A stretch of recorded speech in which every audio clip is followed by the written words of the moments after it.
Hello and welcome to On the Bench, the sports discussion show for Northern Lincolnshire and East Yorkshire right here on Estuary TV. Joining me in the studio tonight, fresh from victory in the FA Trophy at the weekend, we're delighted to welcome James McEwen and Shaun from Grimsby Town. Thank you very much for coming in. Coming up on the show tonight, Matt Denson went along for a training session with the Grimsby Red Wings Ice Hockey Club, and Tom Reid is back to answer your questions in a view from the Estuary. Stay tuned for all of that. But first up, let's take a look at all the results from around the region. Here's Team Talk. It was a great day for our sides in the FA Trophy on Saturday, with Grimsby, Lincoln and North Ferriby all winning tricky ties. Grimsby beating Barnet 2-1, Andrew Cook and Dale Southwell with the goals for Town. Lincoln beat Braintree 3-1 with 2 Lincoln goals in the second half injury time. And North Ferriby had the result of the round by beating Squill Premier side Woking 4-0. Scunthorpe had a man advantage but could only manage a 1-1 draw with Wickham. Josh Scowen saw red for Wickham after Dion Burton gave the Irons a 1-0 lead in the 49th minute, but Leon Johnson equalised Wanderers in the 97th minute. In rugby union, Cleethorpes overcame last weekend's 47-0 defeat by beating Worksop 39-6 at Luke Harley's to give the Meggies a valuable 2 points. Grimsby lost a thrilling match away at Mellish, losing just by 1 point as they fell to an 8-7 defeat. And in hockey, Grimsby Ladies First would be top of the table at Christmas with a 6-0 win over Hornsey. And in ice hockey, Jeremy Tendler bagged a hat-trick as Hull Stingrays beat Edinburgh Capitals 7-1 at Hull Arena. So mixed fortunes for our local clubs there. Let's turn our attention now to our guests. Firstly, congratulations for your win on Saturday. How was the game for you guys? It was good. Obviously, it was nice to get through. Getting to Wembley last year, and then it's sort of the aim to get back again. Yeah, definitely. And Shaun, were you playing on Saturday? It's kind of... I was on the bench Saturday. Yeah, so mixing the teams up a lot recently, isn't he? Yeah, he has, especially for the FA Trophy. You know, we're in a lot of competitions at the minute with the FA Cup still, and hopefully we'll be able to push on all 3 fronts. But it's important to use the whole squad, and at the minute people have been taking advantage of their opportunities, and hopefully that can continue. Yeah, definitely. And how do you guys feel about the priorities in the team? Because like you say, you're juggling kind of all different things at the minute. How do you feel going forward in terms of your preparation and your priorities for different games? It's strange because obviously if you're at a big club you tend to probably get rested a bit and then they pick and choose when you play, but obviously at our level you tend to just, if you're in the team you play every game, but the gaffer this year has wanted to obviously freshen it up for the cup games and give other people a game, and you have to get used to it. I've been lucky that I've managed to play every game. I wouldn't really like to be rested, but you have to get on with it. I suppose it's been working though. I mean, your form's been pretty good up till now, so hopefully it can continue in the new year. And you've got your cup game coming up in January. What are your preparations different to league games? Are they any different, or is it, like you say, just squad rotation? I think the gaffer will obviously, with a lot of games in that period building up to that game, will change the team, no doubt, building up to it. But when it comes to it, it's just like any other game, really. Obviously, it's got a bit of the added incentive of getting into the 4th round and hopefully getting a Premier League team if we manage to get through. But we'll just prepare for it as usual, and we've just got to make sure we take care of business, so to speak, beforehand in the league and keep ourselves in a strong position before we get there. I mean, in terms of your perspective, is it a priority for the cup games, or is league games more important to you?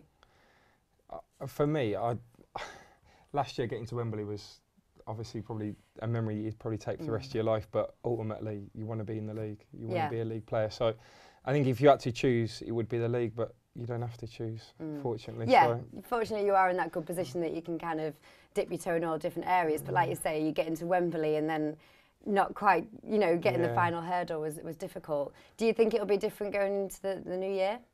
I wouldn't say so, because I think obviously last year a lot of people said that our form sort of fell away when we got to Wembley, and then obviously we played catch up and made the playoffs and didn't make it. So we sort of come close and then didn't quite do it. So this year I think it's having the experience, and we've brought in a few players that have done it before and got promoted and won the FA Trophy. So hopefully we'll go a step further this time. Yeah, and Shaun, are you in the same Yeah, I mean, hopefully we can keep our FA Cup run going as well. As players, you want as many games as possible. Much rather play. I'm no doubt James would be the same. Much rather be playing than training, to be honest with you. So the longer it continues, the better, so to speak. And hopefully, obviously, the priority I would say is the league. We need to get the club back in the league. That's a priority, not from just the players, but I think fans, everybody at the club wants that. So hopefully we can get that this year. But it'd also be nice to go back to Wembley and put it right, to be honest with you, because obviously last year didn't end out quite how we would have liked it to. Yeah, I think it's difficult kind of getting there and not quite, like I say, reaching that last little bit. And in January, you've got a championship side that you're playing against. How do you prepare differently to any other opponent?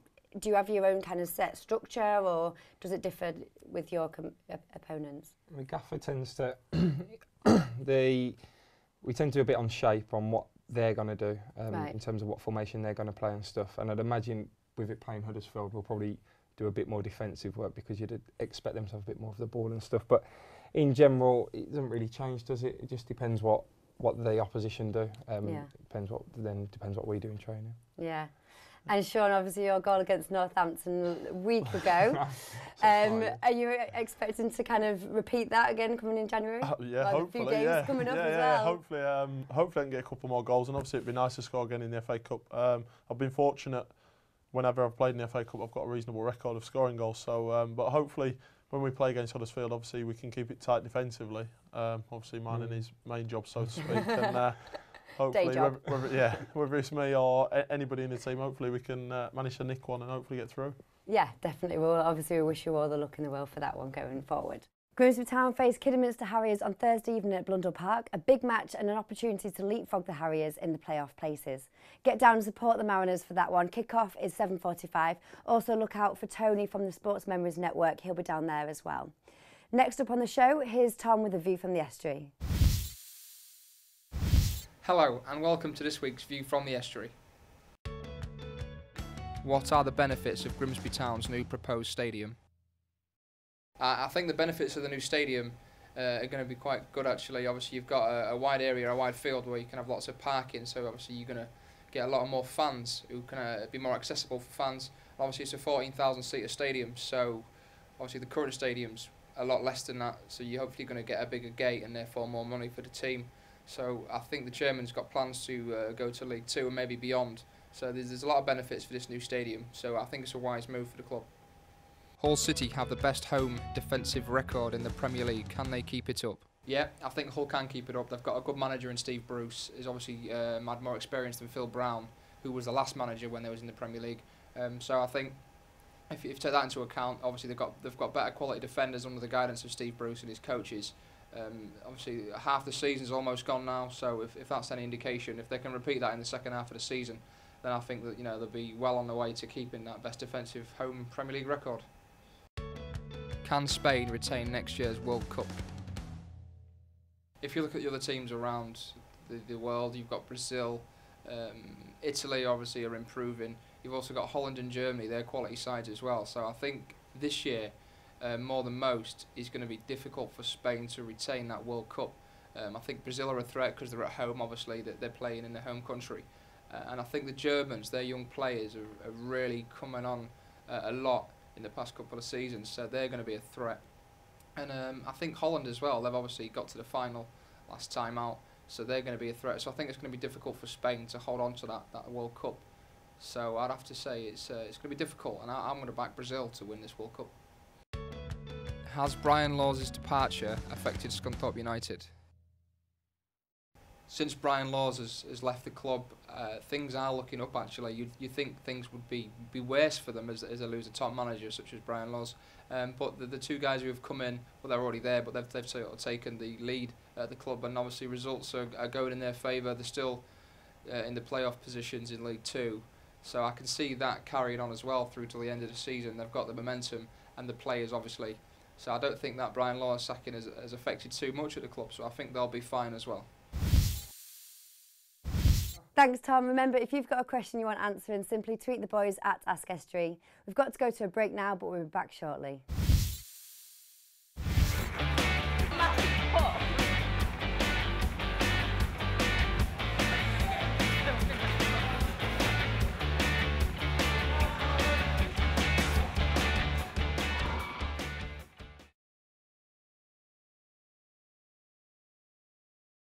Welcome back to the show. We're joined in the studio by James McEwen and Shaun Pearson from Grimsby Town.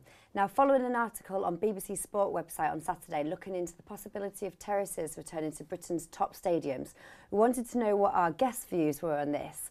Shaun, can you see them coming back into the stadiums full time? What's your thoughts on it? I'm not sure about in the Premier League. Obviously, in the lower league, I've watched a lot of lower league football myself, and personally, I've got a major preference for being able to go and stand on the terraces. As a young fan supporting growing up, I would much rather stand up at a game than sit down. Even now, when I go watch a lot of football, I'd still rather stand and watch than sit. So, hopefully, if they can get a safe way of doing it, it'd be great to see it back, especially on a large scale as you see abroad. It'd be fantastic, and no doubt it'd be more exciting for the fans, I think. Yeah. James, what do you think it is about standing up at a stadium that makes it that bit more kind of atmospheric and special for the fans? I think it's just that when teams score, fans stand up. And when fans are singing, they tend to want to stand up. And I think, obviously, you hear the announcement, can all the fans please sit down? And I think if fans want that, I don't see, obviously, as long as it was safe, then I don't really see why not. I played at Peterborough, and the best atmosphere was in the two standing ends. Right. So I'd be another person be all for it. Like Shaun says, he goes to a lot of games, and the atmosphere is better in standing ends. I don't know what it is. I don't know if it's because fans tend to be a bit closer together, and obviously the atmosphere, they start singing and stuff, and it just catches on. So yeah, and obviously you've got the town stadium that hopefully we're going to be looking to get built in the next couple of years, whenever it happens. Would you like to see terraces come into Blundell Park, wherever it may be? Me personally, yeah, I think so. Yeah, I'm not saying all around the ground, because obviously you've got families and you've got different people, and no doubt some people will want to sit down. But I think it'd be good for the fans if they did have a terrace end at one end. And like James was saying, I think it would provide a better atmosphere. Yeah, I think that's an important point actually, is that you have got to cater for the people, because there are your die-hard fans that will sing there and they've got the scarves and everything, but there are some fans that maybe don't go as regularly as others, so it's good to cater for everybody. And talking about kind of foreign teams as well, in Germany you have a lot of teams that do have terrace stadiums. Do you think that could kind of work and transcend across over here? Yeah, without a doubt, because like you say, obviously you've got to cater for everyone, but there is 4 sides to a ground, so if one end's obviously the away end, and then you've always got at least 2 seating you can have, and then obviously you have the one end. Dortmund have got the one behind the goal, and when you see it, he's pretty. Oh, it's amazing. It's pretty impressive. Yeah. And I think like it does help the atmosphere, and obviously the fans that tend to want to sing and be the louder ones tend to go in together, and it creates an even bigger noise. And as a player, the best atmosphere, the best games are when the fans are singing. And obviously you've got, if we had terrace stadiums at Blundell Park or wherever it may be, you've got the opportunity then to lower ticket prices. Do you think that would draw the crowds more, like you say, fill the stadiums and just get more of an atmosphere in there? Yeah, I think it's a bit of a no-brainer. If you actually break it down and think about it, as long as it was safe, like you say, you get more fans in, which brings more prices in. Hopefully, people, I think, they read in the paper and stuff and they see what the Premiership and all the money in, but as it goes lower down, there's less and less money, and it becomes more normal, if you like, more realistic to probably the real world in a way. Yeah. And fans haven't really got the money to go out and pay £30 to go and watch a local team as much anymore. So if there was standing, obviously, like you say, it would be a little bit cheaper. Yeah. And then they might bring the kids, and you get more money back. All right, thank you very much for that one. We'll see what happens with Blundell Park. Thanks to Matt Denson for that one. That was very interesting. Now, finally on the show, we wanted to turn our attention to the match fixing scandal that rocked English football over the last few weeks. An FA official has concluded that this was not a widespread problem, but it still has affected the integrity of the game. What are your thoughts on this, guys? James, first of all. It's obviously worrying, because I think it just makes you suspicious. If someone, someone missed a chance on a Saturday, you might start thinking, oh, has he done that on purpose? But like, I'm sure that the FA will investigate everything they possibly can, because, like you say, it would be the end of football, because of the one thing it is, it's an honest sport. So yeah, definitely. And Shaun, what are your thoughts? Yeah, it's obviously not good to see, and hopefully they can get to the bottom of it as quick as possible and kick it out completely, hopefully, because it's not good for the sport. And obviously when people are paying good money to come in and watch, and then you never know whether you're really getting a fair game in front of you, it's obviously concerning. But all I can say is I'm pretty sure James is saying, we've obviously had discussions at the club. No one seems to have ever been involved or heard anything of it. So hopefully it's not too big a problem. Hopefully it can. I mean, it seems to have, like you said, it's not a widespread problem, but it seems to have been kept in the lower leagues. Have you played against anybody that's been involved, or have you kind of come up against anyone like that? No, I've never come across it. I've got to be honest. Not like, I've heard of players betting on their team to win. In maybe, you know, they might have an accumulator on a Saturday and might think, oh, we'll win. But I've never heard of a player obviously getting paid money to get a yellow card or whatever. And Shaun, what do the FA do from here?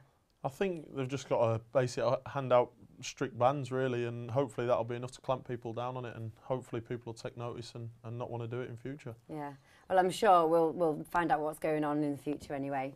Well, that's all we've got time for this week. Thanks to our guests Shaun Pearson and James McEwen, and thanks to you for watching. Remember, if you want to contact us in the studio, you can tweet us at On The Bench TV. We'll be back next in the new year for more sport discussion from Lincolnshire and East Yorkshire. Goodbye.